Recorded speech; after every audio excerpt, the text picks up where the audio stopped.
Hi, everyone. Have we all had a good morning looking at cool stuff? Great.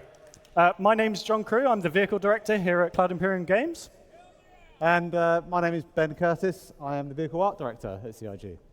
So we're going to spend the next 45 minutes talking ship. We're going to show you some cool stuff that you've hopefully seen, some cool stuff that you're not supposed to have seen, but you probably already have, and some cool stuff, again, you're not supposed to have seen, but what you've seen is wrong. So hopefully we can clear that up for you all. Right, so that was the A1 Spirit trailer. Pretty cool video. But we're now going to do a bit of a slightly deeper dive into the actual art and visuals of the ship.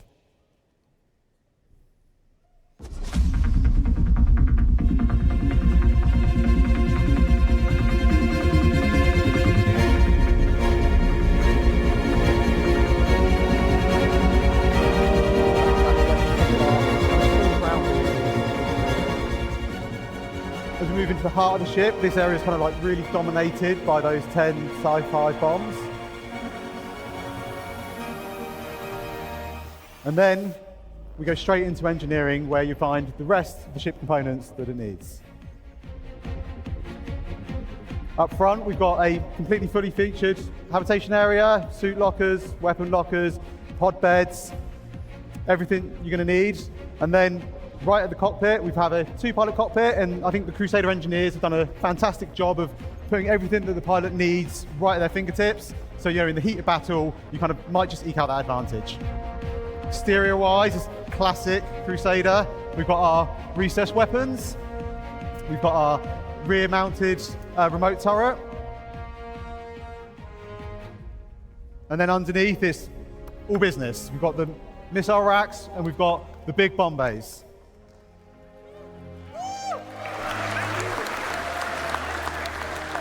And I think overall, Crusader have done it again. They've done a amazing job of packaging something that's like super feature rich in something stylish, sleek, looks fast, but still super aggressive. And then here is one last look. Oh, or not. Okay, that was one last look of the interior. There. So we had a really cool cutaway that you half saw. I'm sure we can show you that again later. If you like what you saw there, that is available now on that link and a QR code there that hopefully takes you to the right place.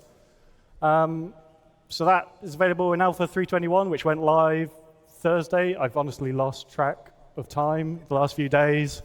So yeah, that's the current. Let's talk about something a bit further in the past. So we have a timeline here from the today all the way through to today in game. And throughout that time period, we have our manufacturers in law, starting with RSI in the very near future, going all the way through to Mirai, which is this year in-game. And over that, we have some very old ships, ships that people think are quite old. We have the Hornet, we have the Aurora, and we have the Gladius. However, as you can see, there is quite a gap from the current day to these old ships. So let's talk about one that is a bit older than that. So, the RSI Zeus. So in 2130, RSI made some major kind of advancements in quantum technology. They developed, or they released, the first ship that was kind of available to the mass market that had quantum capability. This kind of mid-range explorer really put RSI at the kind of forefront of ship development. Now, it was a really good thing. It really kind of boosted them as a company, but it wasn't kind of all good. The original RSI Zeus had some major issues with its hull integrity. That being said, there's always kind of been this demand for RSI to release the Zeus. It's kind of had this cult following that's grown up over the years. I'm kind of very happy to announce today that RSI have kind of taken that challenge on board.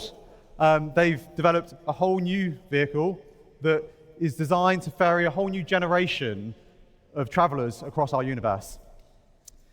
Visually, it's something that pays homage back to the original Zeus and something that's really is justified to have that name. And I'm even happier to say it exceeds all current safety standards and all our current ship production techniques. So, do you want to have a look at the all-new RSI Zeus Mark II? Okay then. Here it is. So, we are going to hand over to Elwin and Mark to go through this, and you can see there's 3 of them there. So we're going to do a bit of a deeper dive onto these 3 ships now. So, over to Mark and Elwin. All right, let's give them a welcome. Come on, let's go, let's go.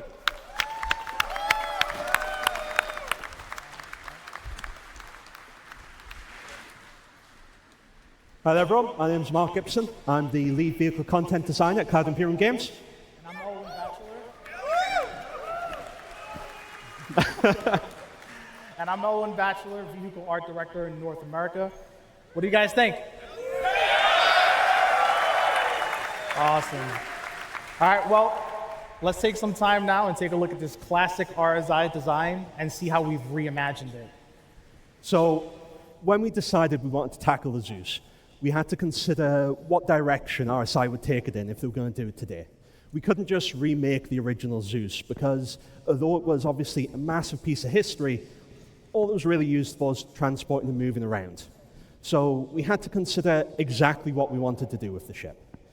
In the end, we decided to go for 3 variants, allowing you to pick which way you want to actually play the game. So what we're going to do is talk about those variants that we decided on in the end and go into a bit more detail with them. First of all, we have the ES. The ES is the Essential. It's the long-range exploration version of the Zeus. It's designed to let you go out for a long time and explore the universe. Next up, we have the Mark. The Mark is the bounty hunter version. This is there for you so you can actually go out, find your targets, and bring them back. It's also been purposely outfitted so that you have all the tools that you need to disable, capture, and bring them home. Finally, the last version we're going to talk about is the CL, the Clipper. Might be a name people are familiar with if they know much about maritime. This is the cargo version of the Zeus Mark II. This is designed so that you can move your goods around the universe. Of the 3 variants, the Zeus Essential is the one that harkens back the most to the original design, with the original white on black paint job and the vertical stabilizers. We also worked to maintain the silhouette of the original, but brought that forward to modern day RSI design with tons of technical detail and layered panels. And on the underside, the landing gear and the underslung turret, as well as the entrance ladder, fold in perfectly flush, leaving behind a super smooth underbelly, just like the original design. But you probably all want to see what the inside looks like, so let's have a closer look. Despite the sleek and slim body of the Zeus, we've been able to pack a lot into it to give everything you need when you're doing the deep space exploration. You have a fairly comfortable habitation recreation area so that when you're out away from home, it's not too unpleasant. In addition to that, the rear room has a 32 SU cargo capacity, as well as being able to fit a cyclone, so if you do decide to land on a planet, you can have a look around. Talking about the loadout, it's a ship designed for 3 crew. It comes with 4 size 2 shield generators, 2 size 2 power plants, 2 size 2 coolers, and 2 size 4 pilot-controlled weapons. And obviously the lower turret that Elwin mentioned earlier is a size 3 remote turret. Now, the Zeus Mark was always designed from the beginning to be a sleek and aggressive bounty hunter. As such, the black paint will help you stay hidden in the shadows until you're ready to strike. We've also redesigned the spine in order to embed an EMP and a quantum dampener, which allows us on the art side to really crank up the level of detail on the exterior. We've also added a second remote turret on the top. Looking at the interior of the Mark, you see that the habitation's taken a little bit of a hit. It moved forward, but what we've been able to add in exchange for that is a massive armory. Lets you take all the different weapons and equipment you might need while you're tracking your target along the verse. Looking into the rear, we actually have a dedicated area just for the actual bounty hunter pods, similar to what you'll see in the Cutlass Blue. So you can stack up the pods and take multiple people back with you. It has less SCU than the ES. It only has 16 SCU. And it does have a different loadout with the components, only having 3 size 2 shield generators. Like Owen said, it does have a top-mounted forward-facing turret so that you can put the pressure on the target as you're chasing them.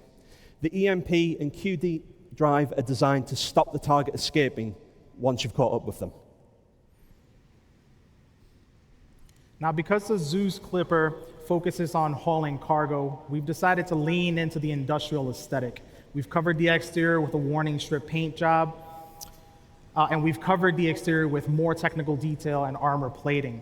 In addition to that, it comes with a remote tractor beam, which is mounted on the rear to the side of the ramp to make it easier to haul cargo in and out of the cargo hold. We've also added thrust capacity to the base of the wings. As you can see, there is an absolutely massive rear to it compared to the others. The habitation areas have been massively pushed so that you don't get much space, but we can get way more cargo in. It actually has 4 times the cargo capacity of the S, coming in at 128 SUs of cargo. This one also features 3 size 2 shield generators, and like Al mentioned, it has a size 3 tractor beam to make it much easier to get those cargo containers in and out as you're actually playing. What do you think?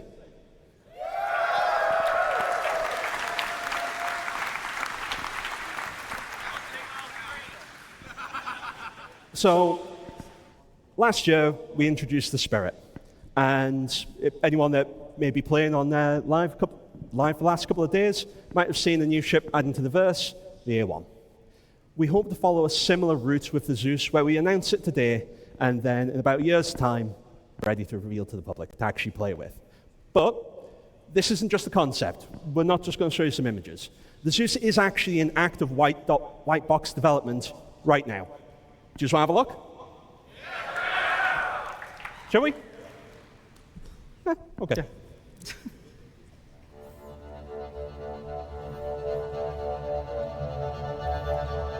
All right, so as you guys have seen with the Spirit and with the many ships we've released thus far, our ships can, when they're finished, look absolutely gorgeous. But before any of them get to that point, they have to go through a very specific development process, and this is the first stage in that process. We call this white box. At this point, we've taken the concept, ripped it to shreds, and then reassembled it and plugged it all back together within the editor so that we can get a real good look at what players are going to see when they finally get this game. At this stage, with the Zeus, we've already ripped out all the thrusters, we've ripped out the landing gear, the turret, the seats, the beds, all of the interior spaces, plugged those guys back in, and we have what you see here.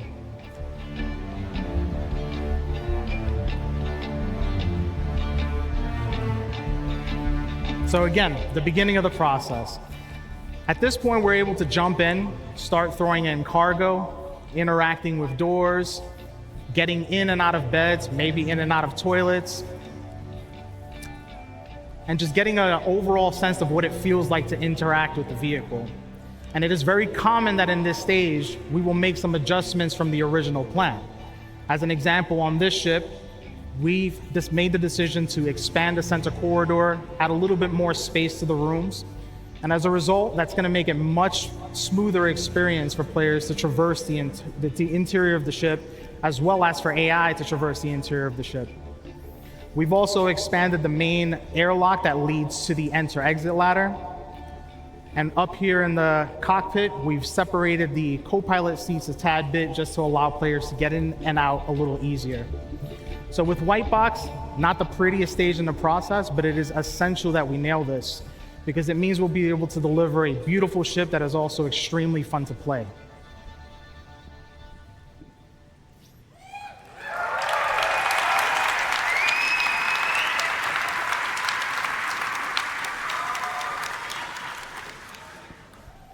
So that was the RSI Zeus in the 3 variants. Obviously, as the screen says behind me, it's available now on the Star Citizen website. Or follow that URL or the QR code behind me. Now, we've just talked about the ship with the longest legacy in the universe. It was the first ship with the quantum travel.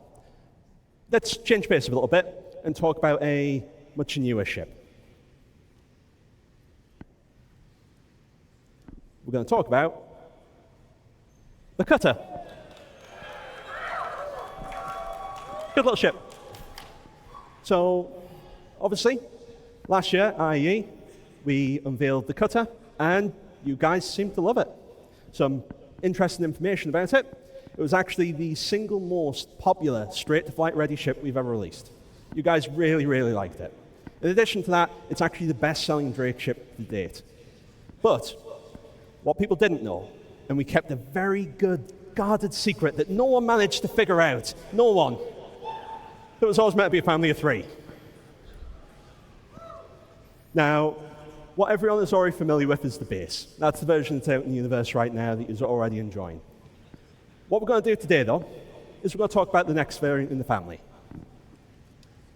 the Scout.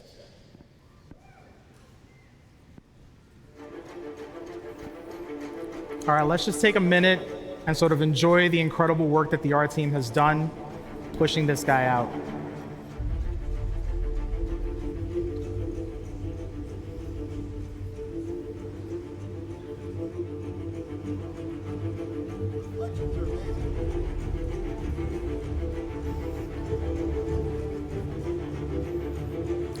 When the original when the original Cutter was released, it helped us to refine the Drake aesthetic. And now with the variants, we'll be able to add a unique identity to each version. On the Scout, we've decided to replace the main thrusters with a dual thruster system. And you'll see here we've also added a radar dish to the top, which relates directly to the scanning gameplay that comes with this ship. In addition to that, we have a series of exterior bottom modifications to just push that flavor a little bit further. And you'll see here a transition between the default and the Scout, so you can clearly see the differences.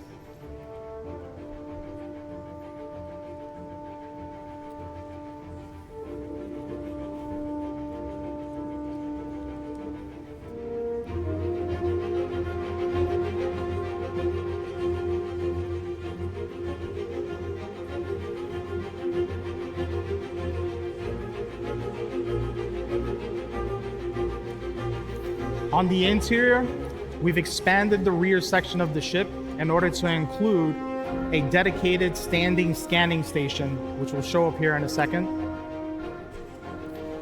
Along with that, we've also increased the space in the rear to house the larger components that are necessary to support that gameplay. Now, expanding the rear did encroach into the habitation, but we were able to rearrange the components in that room so that nothing was lost in the transition. And on the cockpit, it's the same cockpit that you all know and love from the original Cutter. From this view, you'll more clearly see the shift that we had to make in the rear in order to support the gameplay that we're trying to achieve.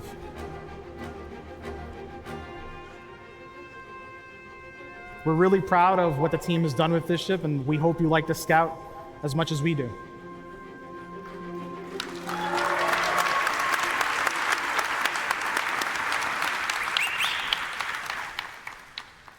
So, obviously, we've just introduced the Scout. What are the main differences between the base? It is a variant, after all.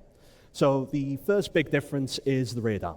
It has a size 2 radar, and to supply that, it comes with a size 2 power plant and a size 2 cooler. Getting tripped on my own words. As well as the dedicated scan terminal that Ella mentioned earlier. Obviously, as you saw, habitation got a little bit cozier. And unfortunately, it has lost 2 SCU compared to the base, so it only has 2 SCU cargo capacity instead of the 3. Now, what we also want to do is talk a little bit more about the future of scanning, if people are interested in hearing about that.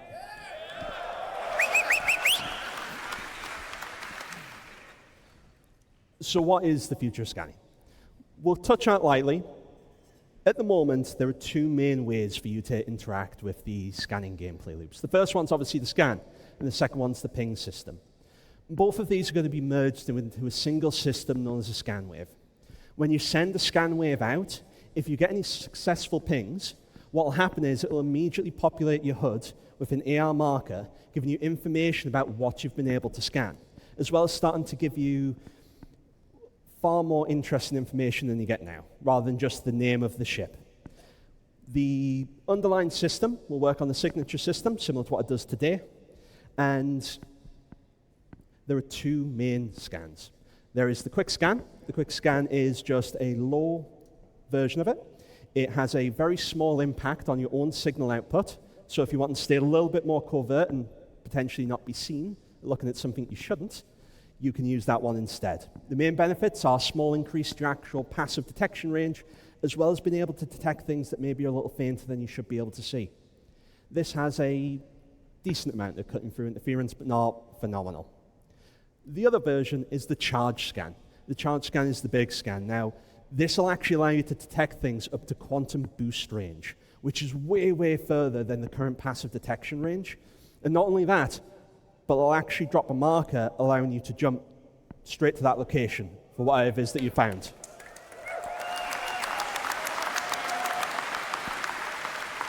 Now, you don't want to be jumping in blind. And as I said, it's going to give you way more information than it did before. Some examples, but not limited to this, are things like whatever it is it charging a quantum drive? Is it firing? Is the shields generating? Does it have any shields? Is it perhaps charging an EMP? Maybe it's got a snare up trying to catch you. It gives you that additional information so you can make the decision whether you actually want to get to that location. That's just a brief glimpse into the future of scanning and what our vision is for it. Right now, the Cutter Scout is actually in 321. It's available. If you go to that address or go to our website, QR code, it's actually in the universe right now. You don't need to wait for a patch for that. I've been Mark. And I'm Elwin. And before we step off, if you haven't had a chance to get one of these hats, this one in particular is signed by 7 members of the ship development team.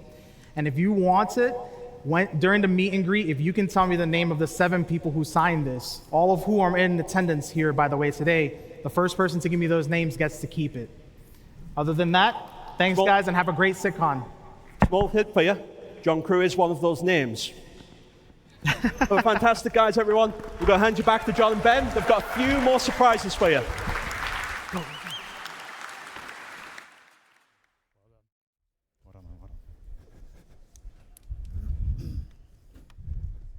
Right. So, as Mark said there, scanning stuff is coming in the future. We didn't show a lot of it because it does sort of turn up in some other teams' panels, and we didn't want to steal their glory a day early. So I highly recommend sticking around for both the UI one and the flight one tomorrow. So, we've talked about the past, we've talked about the present. Let's talk about the future. So, here is a big block of squares that represents our backlog. So, each one of these squares is a ship or a vehicle.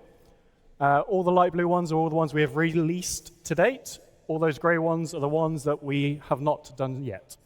The dark blue ones are the ones that will be in your hands by the end of the year. So, we have over 200 vehicles for us to support as a vehicle content team. For those of you that are trying to do the maths in your head right now going, that's the wrong number. This includes every single vehicle that we've ever shown to you, whether that's in a Squadron 42 visual tease or like a trailer. Some of them are obviously Squadron exclusives. Some of them are going to be NPC exclusives. We still have to support them all. So every vehicle in the game, we have our hands on, and we do a lot of work to support them for you.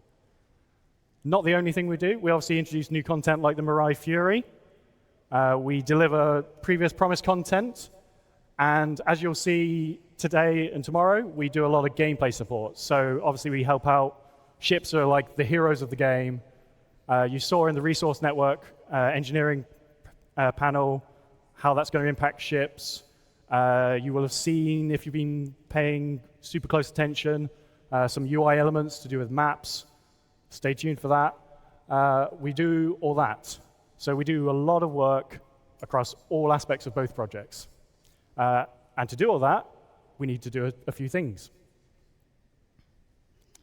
Okay, yeah, so John's talked a bit about the backlog. I'm going to kind of take a little bit, how are we going to deliver this? So in April 2023, we actually kicked off a new ship team in our newest studio, Turbulent, based out of Montreal. Yeah, go Canada. So we've now got 5 artists, or vehicle artists, 1 vehicle designer, 1 embedded QA tester, and 1 producer. And that kind of gives us everything we need to start bringing content out of another location. And it also means that we now have kind of reps globally for the vehicle content team in all 5 of our studios. What's the really nice thing about that is it kind of opens up a new pool of a kind of talent that we can pick from. And it should really help us to deliver some more content to the game. And you've actually just seen the first 2 ships out of that studio. So the Scout variant and the Zeus are both being developed by our Montreal team. Yeah, they're doing great. We're going to look a little bit more in depth at the art team and how we've grown over the years. You can see from this graph, this is our kind of like live numbers of how many vehicle artists we have dedicated to the project. You can see there's a nice trajectory going up. And with more team members, that also means we get kind of like not just more people to throw at stuff, but we get more experience, we get more knowledge. And that's, that allows us to kind of tackle our larger, kind of more complex ships. You will notice there in 2022, there was a little dip. And unfortunately, when that happens, that has kind of real consequences on what we are able to do as a team. I think, less people, so less power to put on stuff, but also some of that knowledge leaves us. With that leads us to have to make some kind of pretty hard and heavy decisions about what we're working on. And I think most recently, and probably most well known, is the Bounty Merchantman. Yeah. Now, we're going to take a quick look at where we got to with the Merchantman, just to show where we were up to before that happened in 2022.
So that video shows where we got up to with the Merchantman. You can see we'd finished white box. We were kind of into grey box. Some areas were further than others. And I think one of the best things about working at a company like Cloud Empyrean Games is that we're able to be pretty honest and pretty open with our development. One of the biggest questions we get is, what's up with the Merchantman? Where is it? Why did it stop? And the Merchantman brought a lot of unique challenges to us. It was a completely new art style, something that's very, very different from what we normally do with our human manufacturers. I think, we could have paused other ships. We could have moved some of our other artists onto the Merchantman. But with the kind of exodus of our kind of senior team in 2022, we didn't just lose people. We lost a lot of the knowledge that went into building out that white box and really kind of delivering that art style. What we decided to do at the time is, rather than try and rush something out and just get something out to get it done, we looked at where we were, and for us, the most important thing was growing our team back up. We wanted to invest in our team and use our seniors and our kind of managers to help get us up to the point where we can tackle multiple large and capital ships at one time. I think the graph previously kind of showed that we've got the head numbers now, and now it's about onboarding our new staff members. It's about skilling them up and getting them to the point. And I would absolutely love to be stood here on the stage and going, yeah, look at the Merchantman, it's amazing, like it's done. But we're not at that point just yet. We do see all the comments, I do see all the notes about it, and I absolutely want to get this ship out and done. I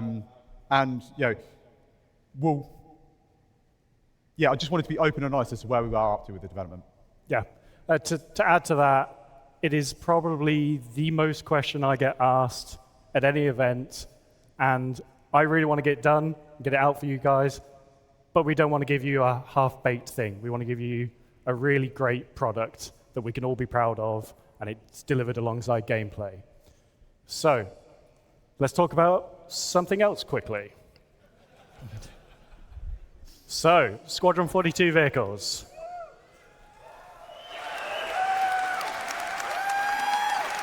How many of you have an Idris of some kind? Right. So, we plan to deliver the Idris alongside Squadron. And that doesn't mean just the M. We're going to deliver the M, the P, and the K kit all together in one delivery.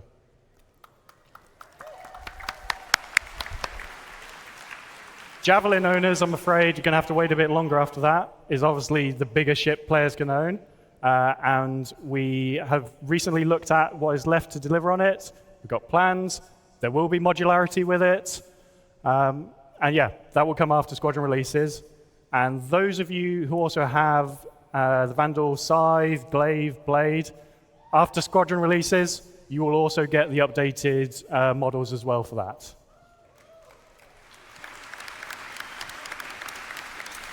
Right. Next. Okay. No kind of ship panel at a CitizenCon event is kind of done without looking at what's coming up next. Previously, we used to do these kind of like silhouettes, but we kind of always felt they were a little bit predictable. We ended up just making most of them anyway. So last year we changed things up. We asked what manufacturer do we want to see make our next large mining ship. And you're going to see more about that at IAE next month. But again, this year, we decided just to mix things up a little bit with how we wanted to deliver this. So you're about to see in a minute a video. It shows some ships you might recognize. Hopefully, it will show you some that you don't recognize. But feel free to get on Spectrum afterwards, take a look, give us a guess at what you think they might be, because we'd love to hear your input. And I will just add to that as well. Oh. We aim to deliver everything you see in this video and more in the next 12 months.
I don't know if you noticed, but there was quite a big ship at the end of that video.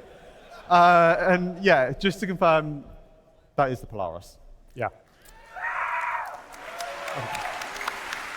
So, we've done a lot of talking. We'll do a bit more talking about it. So yeah, okay. Just wanted to touch again on like, yeah, why are we doing an RSI ship? Like, what is with that? So the thing about doing another RSI ship is that we've got a really well-established art style for RSI in our universe. And it gives us the ability to kind of train up newest members of the teams on something that's kind of quite a known element. That is absolutely not the only benefit, though. The way we are like planning on tackling the Polaris is not tackling it as one ship, but actually we want to tackle, well, anyone that knows our backlog knows we have a number of large RSI ships on there. And our kind of plan is that we tackle that as a family of ships. We don't just tackle one of them and then we go off and do something else for 6 months, a year, come back and do another one, something else, come back and do another one. We want to tackle them all together, one after the other. And what that really allows us to do is just kind of streamline our development process. We're able to, for our more common areas of the ship, we're able to build kits that we're confident in, that we can reuse and we can make the most out of them. And then that allows us to focus our development time and our efforts really on the much more unique and the important and exciting areas of each ship. Tackling them as a family kind of allows us to expedite their development. We leverage the experience that we've got within the team. And it just allows us to, like I say, streamline everything. So first up, we've got the Polaris. Next up, we've got the Galaxy. Then we've got the Perseus. And that kind of closes out most of our large RSI ships. And then we can see what we want to take on after that. Well, I think that's pretty much everything we want to talk about today. However, before we go, we're going to... Torsten's already stolen the predictable joke here, so we'll do one last thing to show you guys. So let's have a look at the current state of the Polaris in engine in its white box state.